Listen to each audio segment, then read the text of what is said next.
Hi guys, welcome back to my channel with another video. तो यार आ चुका हूँ एक और नई वीडियो के साथ वापस। देखिए, जो हमारी उत्तराखंड इतिहास की सीरीज चल रही है उसमें हम लोग ब्रिटिश शासन को देख रहे हैं। ठीक है, उत्तराखंड में जो ब्रिटिश शासन था उसको हम लोग देख रहे हैं। इसमें मैंने आपको 3 कमिश्नरों के बारे में बता दिया था। आज हमारा जो चौथा कमिश्नर होगा वो होगा जॉर्ज थॉमस लुसिंगटन। ठीक है, इससे आगे को जितने भी कमिश्नर होंगे उनके बारे में हम लोग इस सेशन में बात करेंगे। तो चलिए वीडियो स्टार्ट करते हैं। तो देखिए, जॉर्ज थॉमस लुसिंगटन के बारे में हम लोग आज पढ़ रहे हैं। तो ये चौथे कमिश्नर थे। इनका जो कार्यकाल रहता है 1838 ईस्वी से लेकर 1848 ईस्वी तक इनका कार्यकाल रहता है। ठीक है, बेसिकली ये 30 नवंबर 1838 ईस्वी में क्या बने थे, कमिश्नर बने थे। इससे पहले मैंने आपको बताया ना, कर्नल जॉर्ज गोबान क्या बने थे, 1836 से लेकर 1838 ईस्वी तक कमिश्नर बने थे और इनको अनुभवहीन कमिश्नर कहा जाता था। ठीक है, अनएक्सपीरियंस्ड कमिश्नर कहा जाता था। इसी वजह से इनका 2 वर्ष का केवल कार्यकाल चलता है। इसी के पश्चात जॉर्ज थॉमस लुसिंगटन को नया कमिश्नर बनाया जाता है कुमाऊं में। फिर देखिए, इसके समय क्या हुआ, 1839 ईस्वी में 1839 में क्या होता है, हडलस्टन में श्रीनगर में एक स्कूल की स्थापना हुई। ठीक है, जो हडलस्टन है श्रीनगर में, तो यहाँ पर एक स्कूल की स्थापना हुई थी थॉमस लुसिंगटन के कार्यकाल में। इसी के पश्चात 1840 ईस्वी में क्या हुआ, बद्रीनाथ केदारनाथ मार्ग पर यात्रियों की सुविधा के लिए असिस्टेंट सर्जन की नियुक्ति की गई थी। इससे पहले जैसे हम लोगों ने पढ़ा था ना, जो हमारे डब्ल्यू ट्रेल थे, ठीक है, विलियम ट्रेल थे। विलियम ट्रेल ने क्या करा था, जो कि बद्रीनाथ केदारनाथ मार्ग है, इस पर जो सड़क निर्माण का कार्य था ये किसने करा था, ये करा था डब्ल्यू ट्रेल यानी विलियम ट्रेल ने। ठीक है, जॉर्ज विलियम ट्रेल ने करा था। निर्माण कार्य तो उन्होंने कर दिया सड़कों का, लेकिन जो थॉमस लुसिंगटन थे, इन्होंने क्या किया, यात्रियों की सुविधा के लिए असिस्टेंट सर्जन की नियुक्ति करी थी। ठीक है, फिर 1842 में क्या हुआ, नैनीताल नगर पालिका गठन हेतु एक एक्ट पारित हुआ तथा नगरीकरण का कार्य इसी के समय शुरू हुआ था। अब 1842 ईस्वी में क्या होता है, नैनीताल को नगर पालिका बनाने के लिए, इसका गठन करने के लिए एक एक्ट पारित हुआ था और नगरीकरण का जो कार्य था इसी के समय में शुरू हुआ था। अब हम लोग देखिए डेट वाइज इसीलिए कर रहे हैं ताकि आप लोगों को याद रहे। ठीक है, फिर 1847 में क्या हुआ, इसमें नैनीताल में एक असिस्टेंट सर्जन की नियुक्ति की गई। अब नैनीताल में भी इन्होंने क्या कर दिया, एक असिस्टेंट सर्जन की नियुक्ति कर दी। 1848 में क्या हुआ, अल्मोड़ा में डिस्पेंसरी कमेटी गठित की गई और एक औषधालय भी खोला गया, इसकी स्थापना करी गई। ठीक है, अल्मोड़ा में क्या हुआ, डिस्पेंसरी कमेटी की इसकी गठना की गई, इसका गठन किया गया और एक औषधालय यानी हॉस्पिटल बोल सकते हैं, औषधालय की स्थापना करी गई थी यहाँ पर। ठीक है, तो ये थे जॉर्ज थॉमस लुसिंगटन। इसके बाद जो अगले कमिश्नर होते हैं वो होते हैं जॉर्ज हैलिट बैटन। ठीक है, तो हैलिट बैटन के बारे में हम लोग पढ़ते हैं। इनका कार्यकाल 1848 से लेकर 1856 ईस्वी तक रहता है। ठीक है, और इसी के समय में क्या हुआ था, 20 साला बंदोबस्त। ठीक है, इसी ने क्या कराया था, 20 साला बंदोबस्त कराया था और इसके काल को कुमाऊं में ब्रिटिश शासन का स्वर्ण युग माना जाता है। ठीक है, किसके काल को स्वर्ण युग माना जाता है, ऐसा क्वेश्चन बनेगा तो आपको करना है जॉर्ज हैलिट बैटन। ठीक है, जॉर्ज हैलिट बैटन के शासनकाल को कुमाऊं में ब्रिटिश शासन का स्वर्ण युग माना जाता है। ठीक है, अब इसके बारे में हम लोग पढ़ते हैं, इसके शासनकाल में क्या क्या चीजें हुई थी। 1849 में क्या हुआ था, अल्मोड़ा दवाखाने की शाखा पिथौरागढ़ एवं लोहाघाट में भी स्थापित की गई थी। जो अल्मोड़ा में दवाखाना खोला गया था, यानी मेडिकल स्टोर बोल सकते हैं या हॉस्पिटल बोल सकते हैं, एक औषधालय जो खोला गया था अल्मोड़ा में, तो उसका एक जो उसकी एक ब्रांच थी, इसकी एक शाखा थी, एक कहाँ खोली गई, पिथौरागढ़ में, और दूसरी शाखा लोहाघाट में भी स्थापित करी गई थी। ठीक है, अब प्रशिक्षित पटवारियों की जगह प्रशिक्षित पटवारियों की नियुक्ति की गई। अब देखिए, विलियम ट्रेल ने क्या करा था, 9 पटवारी पद सृजित करे थे, लेकिन उस टाइम पे ये नहीं था कि उसमें शिक्षित होंगे या अप्रशिक्षित होंगे। ठीक है, उसने बस 9 पद सृजित किए थे। लेकिन जो जॉर्ज हैलिट बैटन थे, इन्होंने जो अप्रशिक्षित पटवारी लोग थे उस टाइम पे, उनकी जगह प्रशिक्षित पटवारियों की नियुक्ति करी थी। ठीक है, जो पढ़े लिखे हैं उनको पटवारी पद के लिए चयन किया था। इसके बाद देखिए 1848 में क्या हुआ, 1848 तक गढ़वाल में केवल एक डॉक्टर था। ठीक है, 1848 ईस्वी तक गढ़वाल में कितने डॉक्टर थे, सिर्फ एक डॉक्टर था। तो जो हैलिट बैटन थे, इन्होंने क्या किया, 1849 में एक और डॉक्टर की नियुक्ति कर दी। अब पहले तो एक ही डॉक्टर यहाँ पर हुआ करता था, लेकिन इसने क्या कर दी, एक और डॉक्टर की नियुक्ति कर दी। इसके बाद क्या हुआ, 1850 ईस्वी में लंदन मिशनरी सोसाइटी की स्थापना अल्मोड़ा में पादरी रेवरेंड में ने की थी। ठीक है, अब जो 1850 में लंदन लंदन मिशनरी सोसाइटी थी, इसकी स्थापना अल्मोड़ा में की गई। किसके द्वारा? पादरी रेवरेंड के द्वारा। ठीक है, जो पादरी रेवरेंड थे इन्होंने अल्मोड़ा में लंदन मिशनरी सोसाइटी की स्थापना 1850 में करी थी। उस टाइम पे चल रहा था जॉर्ज हैलिटबेटन का कार्यकाल। इसके समय और चीज़ों की स्थापना हुई, काफ़ी और चीज़ें हुई, जैसे चाय उद्योग में बढ़ोतरी हुई। इसके टाइम पीरियड पर काफ़ी ज़्यादा विकसित हुआ चाय उद्योग। जैसे कौशानी है, ठीक है, बेरीनाग है, पिथौरागढ़ के कुछ प्रमुख स्थान है। तो कौसानी और बेरीनाग में क्या हुआ था, चाय उद्योग जो था इसका काफ़ी ज़्यादा यहाँ पर बढ़ोतरी हुई और ये काफ़ी ज़्यादा विकसित हुआ था। ठीक है, 1855 में क्या हुआ था, 1855 ईस्वी में हैलिटबेटन के समय कुमाऊं कमिश्नर का कार्यकाल अल्मोड़ा से नैनीताल स्थानांतरित किया गया। अब ऐसा पूछा जा सकता है कि जो कुमाऊं कमिश्नरी हुआ करती थी पहले अल्मोड़ा में, तो ये किस कमिश्नर के शासनकाल के समय अल्मोड़ा से नैनीताल इसको स्थानांतरित किया गया था? तो ये था हैलिटबेटन। ठीक है, 1855 ईस्वी में ये हुआ था। उसके बाद जो पहले कुमाऊं कमिश्नरी का जो मुख्यालय हुआ करता था वो अल्मोड़ा हुआ करता था, लेकिन इसके शासनकाल में अल्मोड़ा से इसको नैनीताल शिफ्ट कर दिया गया था, यहाँ पर ट्रांसफर कर दिया गया था। ठीक है, 1853 में क्या हुआ था, कमिश्नर स्ट्रैची द्वारा गढ़वाल में लोहे का प्रथम सस्पेंशन पुल का निर्माण श्रीनगर में पूर्ण कराया था। अब जो कमिश्नर स्ट्रैची थे इनके द्वारा क्या हुआ था, गढ़वाल में लोहे का प्रथम सस्पेंशन पुल का निर्माण श्रीनगर में हुआ था। 1850 में क्या हुआ, बमोरी अल्मोड़ा मार्ग का सर्वेक्षण हुआ। ठीक है, जो बमोरी अल्मोड़ा मार्ग है इसका सर्वेक्षण हुआ था 1850 ईस्वी में। और हैलिटबेटन ने क्या किया था, नैनीताल को लोकप्रिय पर्यटक नगर बनाने का प्रयास किया था। ठीक है, नैनीताल को इसने क्या किया था, लोकप्रिय पर्यटन नगरी बनाने का प्रयास भी किया था। इसके बाद जो काफ़ी इंपॉर्टेंट और काफ़ी फेमस कमिश्नर हैं इसके बारे में हम लोग पढ़ते हैं, जो हैं हमारे कौन से, सर हेनरी रैमजे, जिनको कुमाऊं में रामजी साहब भी कहते थे। तो देखिए सर हेनरी रैमजे के बारे में बात करें तो 1856 से लेकर 1884 ईस्वी तक इनका 28 वर्ष का एक लंबा कार्यकाल इनका यहाँ पर चलता है। ठीक है, लेकिन ये 44 वर्षों तक कुमाऊं में रहते हैं।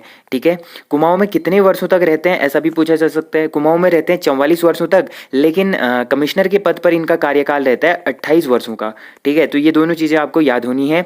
कुमाऊं का राजा या कुमाऊं का बादशाह भी इसको बोला जाता था। और 1857 की क्रांति इसी के समय पर हुई थी, जब 1857 की महान क्रांति हुई थी ना, जिसको आप लोगों ने इंडियन जो हिस्ट्री है उसमें पढ़ा होगा। 1857 की जो महान क्रांति हुई थी उस समय कुमाऊं कमिश्नर कौन थे, सर हेनरी रैमजे हुआ करते थे।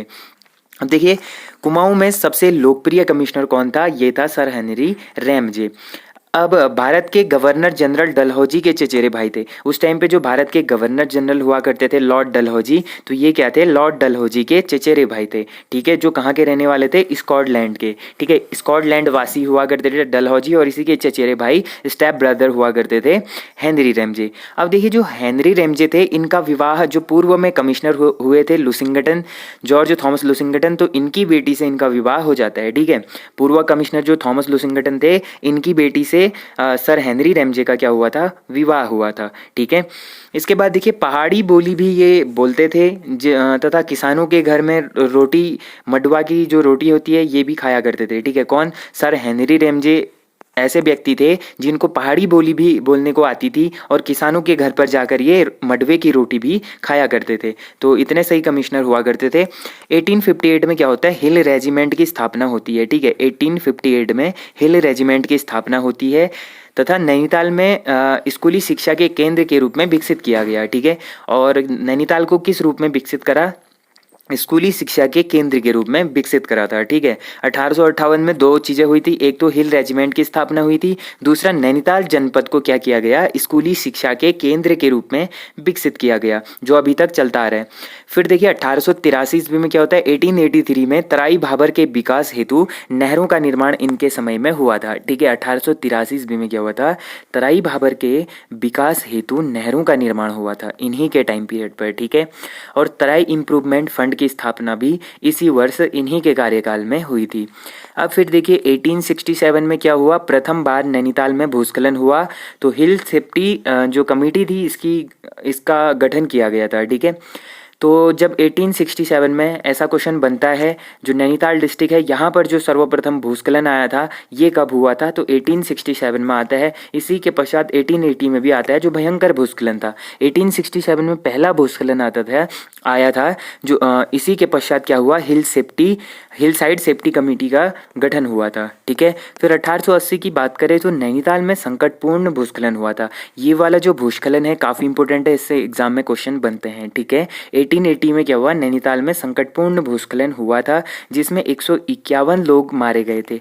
ठीक है, 151 लोग मर गए थे। इस जो आपदा आई थी, जो भूस्खलन आया था, इसमें 151 लोगों की मृत्यु हुई थी। जिसके बाद क्या हुआ था, वहाँ निकासी नालियाँ बनाई गई थी, मतलब पानी के निकास के लिए उन्होंने वहाँ पर क्या करी, निकासी नालियाँ बनाई गई थी। और ये वाला क्वेश्चन काफ़ी इंपॉर्टेंट है कि हिल साइड सेफ्टी कमेटी का गठन कब हुआ, तो ये 1867 में हुआ था।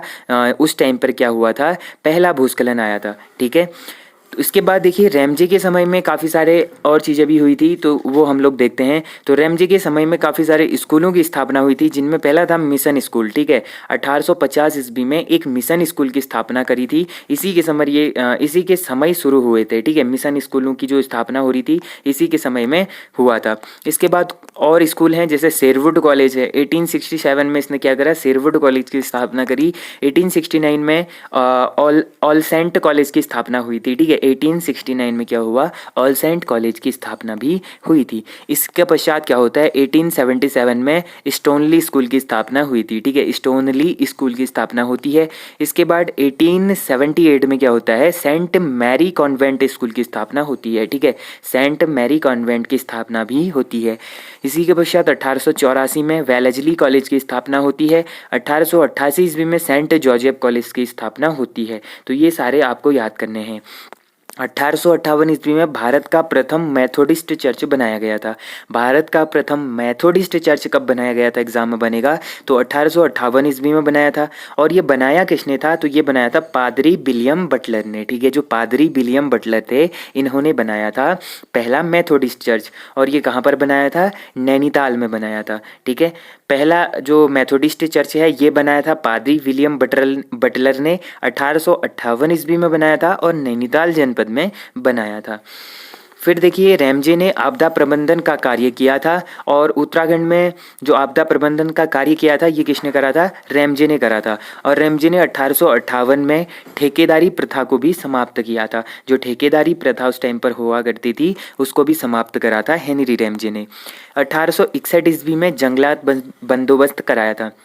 देखिए 1861 में इन्होंने क्या कराया था, जंगलात बंदोबस्त भी कराया था। ठीक है, बेसिकली ये फॉरेस्ट कंजर्वेटर यानी वन संरक्षक का इन्होंने पद भी संभाला था। काफ़ी टाइम तक ये वन संरक्षक रहे थे, फॉरेस्ट कंजर्वेटर भी ये रहे थे।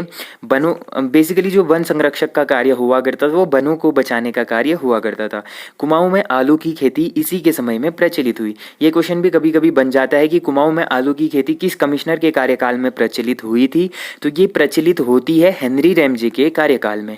ठीक है, फिर इसके बाद देखिए उसके बाद ज़्यादा जो कमिश्नर आए उनके बारे में उतना इम्पोर्टेंट है नहीं। ठीक है, तो इसके बाद हम लोग पढ़ते हैं 23वें जो कमिश्नर और अंतिम कमिश्नर थे वो थे डब्ल्यू फिनले, जिनका कार्यकाल चलता है 1943 से 1947 तक। ठीक है, और भारत छोड़ो आंदोलन के समय कुमाऊं कमिश्नर कौन थे, तो ये थे जेसी एक्टन, जो 22वें कमिश्नर थे। जेसी एक्टन 22वें कमिश्नर थे, जो भारत छोड़ो आंदोलन 1942 के टाइम पर हुआ था तो उस टाइम पर थे। 1941 से 1943 के बीच में जेसी एक्टन का यहाँ पर कार्यकाल चलता है। फिर है भारत स्वतंत्रता के समय, जब भारत आज़ाद हुआ तो उस टाइम पे कौन कमिश्नर थे, ये क्वेश्चन तो बार बार एग्जाम में बनता है, ये काफ़ी इंपॉर्टेंट है। ठीक है, तो डब्ल्यू फिनले जो थे ये 23वें एवं अंतिम कमिश्नर थे जो भारत स्वतंत्रता के समय भी रहे थे, यानी 1943 से लेकर 1947 तक ये यहाँ पर क्या रहते हैं, कमिश्नर रहते हैं। इसके बाद देखिए भारतीय राष्ट्रीय कांग्रेस की स्थापना किसने करी थी या किसके समय हुई थी, तो ये जीसी रॉस के समय हुई थी। ठीक है, जीसी रॉस जो थे इनके समय पर हुई थी भारतीय राष्ट्रीय कांग्रेस की स्थापना, जो 1885 से लेकर 1887 तक इनका क्या रहता है, कार्यकाल चलता है। अब भारतीय राष्ट्रीय कांग्रेस की बात करें, आईएनसी की स्थापना जो होती है 1885 में होती है। ठीक है, 1885 ईस्वी में होती है और एओ ह्यूम के द्वारा होती है। कौन करता है, एओ ह्यूम करता है, जो उस टाइम टाइम पे एओ ह्यूम हुआ करते थे ना, इन्होंने 1885 ईस्वी में क्या करी थी, इंडियन नेशनल कांग्रेस यानी भारतीय राष्ट्रीय कांग्रेस की स्थापना करी थी। ठीक है, तो ये चीज़ें थी। तो इतने ही कमिश्नर थे 23, जिनमें से जो जो इंपॉर्टेंट थे 6-7 कमिश्नर, उनके बारे में हम लोगों ने बात करी। इसके बाद जो अगला रहेगा हमारा ब्रिटिश भू राजस्व या भू व्यवस्था, जो इनके बंदोबस्त हुए थे, ये काफ़ी इंपॉर्टेंट है। ठीक है, तो इन चीज़ों को हम लोग अगले सेशन में पढ़ेंगे। होप करता हूँ आपको आज की वीडियो पसंद आई। वीडियो को मेक श्योर लाइक जरूर करना। जो लोग चैनल पे नए हैं, चैनल को सब्सक्राइब जरूर करना। तो मिलते हैं ऐसी इंटरेस्टिंग और अमेजिंग वीडियो के साथ। तब तक के लिए अपना ध्यान रखिए, पढ़ाई करते रहिए। Take care and bye bye.